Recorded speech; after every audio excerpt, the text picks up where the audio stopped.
Bonjour à toutes et à tous. Je vous fais cette petite vidéo pour vous expliquer un petit peu ma démarche, qui est en fait de poursuivre mon travail d'enseignante avec mes élèves en face à face. Mais comme pendant ce confinement, bien sûr, tout est arrêté, je voulais leur permettre de continuer à pratiquer. Et puis j'ai décidé d'ouvrir ces vidéos à tout le monde, au plus grand nombre, à ceux que ça pouvait intéresser. J'ai fait ces vidéos comme si c'était en fait un cours en salle, un cours en face à face.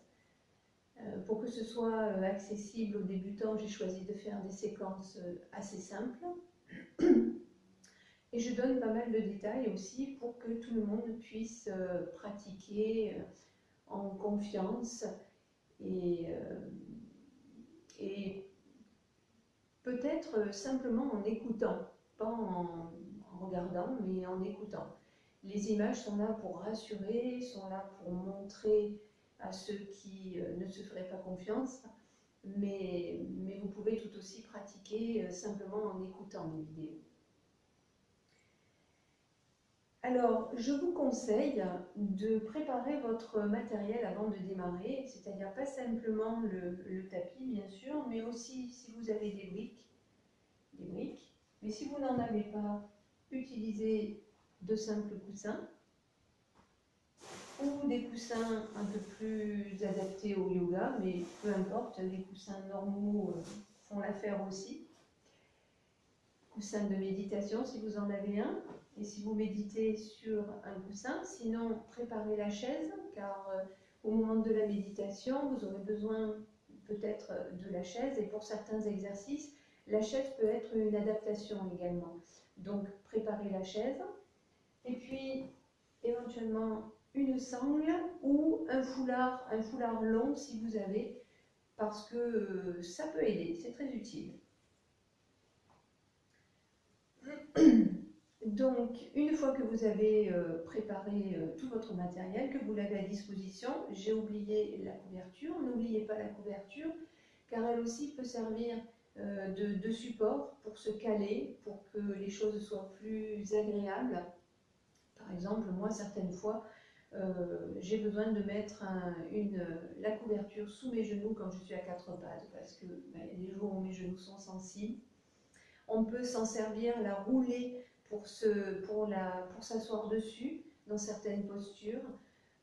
On peut s'en servir aussi pour se caler tout simplement, pour adoucir, pour améliorer le confort dans les postures, et puis évidemment à la fin pour la relaxation, pour se couvrir, pour ne pas avoir froid. Je voulais vous dire aussi que je ne vous fais que des propositions, ce sont des propositions, sentez-vous libre de les adapter à votre guise, de les renforcer bien évidemment si vous êtes des pratiquants aguerris, ou de les adapter par rapport à votre corps. Il est extrêmement important que vous respectiez votre corps, que vous l'écoutiez. Les pratiques que je propose sont extrêmement douces et visent à respecter la morphologie de chacun. Mais je montre les postures avec mon corps, là où il en est aujourd'hui. Évidemment, vous n'avez pas le même corps que moi, et il se peut que ce que je montre d'une certaine manière ne vous convienne pas. Donc, à vous d'adapter de manière à ne jamais sentir de douleur. Vous pouvez, dans certaines postures, ressentir un certain inconfort, mais ce qui est absolument à proscrire, c'est la douleur. Si vous avez mal, arrêtez tout de suite, et soit vous cherchez, vous prenez une adaptation, un coussin, la couverture, soit vous passez carrément à l'exercice suivant et vous ne faites pas ce qui est proposé. Vraiment, l'objectif, c'est de ne pas se faire mal. Je ne suis pas là avec vous pour vous corriger ou pour vous proposer des adaptations, donc faites au mieux de manière à ne pas vous blesser. Le mot d'ordre, c'est toujours écoutez votre corps, écoutez-vous, respectez-vous. Je le répète très souvent dans mes séances et je le respecte et je le répéterai certainement dans les vidéos également. C'est extrêmement important. Ne forcez pas non plus, ne forcez pas.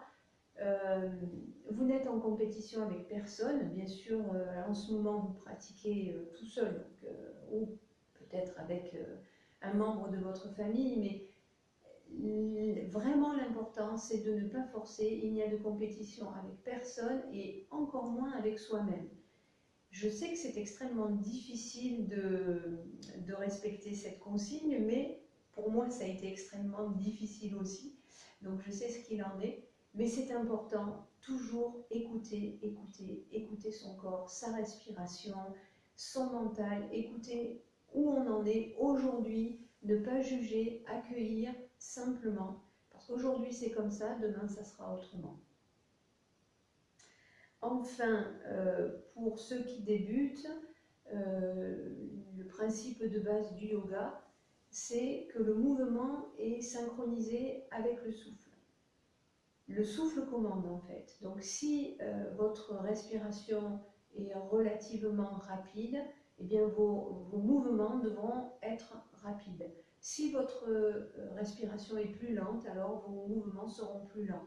Mais le souffle et le mouvement vont ensemble. Donc ça c'est extrêmement important. Il se peut que vous démarriez la séance avec une respiration un peu plus rapide et qu'au fur et à mesure elle se calme. Et donc à ce moment-là, vos mouvements vont être au début plus rapides et puis petit à petit, ils vont se ralentir. Lorsque je propose des apnées à poumon plein ou à poumon vide, encore une fois, écoutez-vous, respectez-vous, n'allez pas trop loin, ne cherchez pas la performance, il n'y en a pas. Si vous êtes essoufflé, c'est que vous avez trop forcé. À ce moment-là, il n'y a pas de souci, mais adaptez-vous simplement à votre souffle.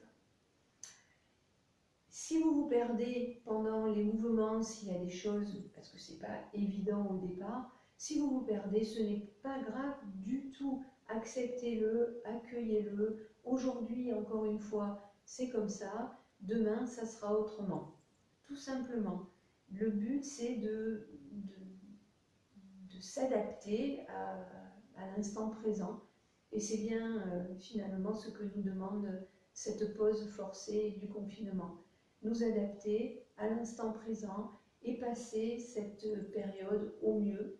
J'ai envie de dire, si on peut prendre des bonnes habitudes pendant cette période et les continuer après, lorsque la vie reprendra son cours normal, et bien au moins le confinement aura servi à autre chose, à quelque chose, pardon, et j'aurai apporté ma contribution, ma maigre, mon humble contribution. Je vous souhaite une bonne pratique, de bonnes pratiques, et je vous invite à liker la vidéo et la partager avec vos proches, avec toutes les personnes pour lesquelles vous penserez que ça peut être utile. Namasté.